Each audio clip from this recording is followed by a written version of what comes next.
Most epoxy floors don't fail because of bad material, they fail because of bad installation. If you're a facility manager or a business owner planning an epoxy floor, understanding the installation process is what protects your investment. Every professional epoxy flooring project starts with evaluating the concrete. The concrete's tested for moisture, surface strength, contamination, and existing coatings, because epoxy can only bond properly to clean, dry, structurally sound concrete. If moisture is too high and not addressed, even the best epoxy will eventually bubble, peel, or delaminate. Once the concrete is approved, mechanical surface preparation begins.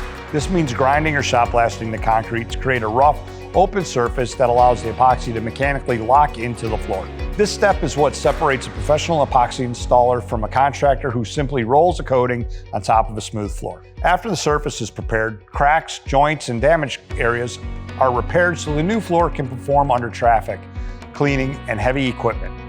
Skipping this step allows movement, which shortens the life of the system. Next, a primer is applied to seal the concrete and improve adhesion.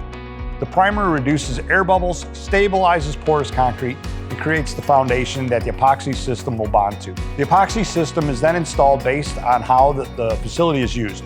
A warehouse food plant, an automotive shop will require different thickness, textures, and chemical resistance. This is why epoxy flooring is not one product but a system designed around traffic, cleaning methods, and safety requirements. If slip resistance or durability is needed, aggregates such as quartz or flakes are broadcast into the epoxy to provide traction without sacrificing cleanability. A protective top coat is then applied to seal the system and provide resistance to chemicals, abrasion, and UV exposure, while also giving the floor its final appearance. After installation, the floor must cure properly before traffic returns.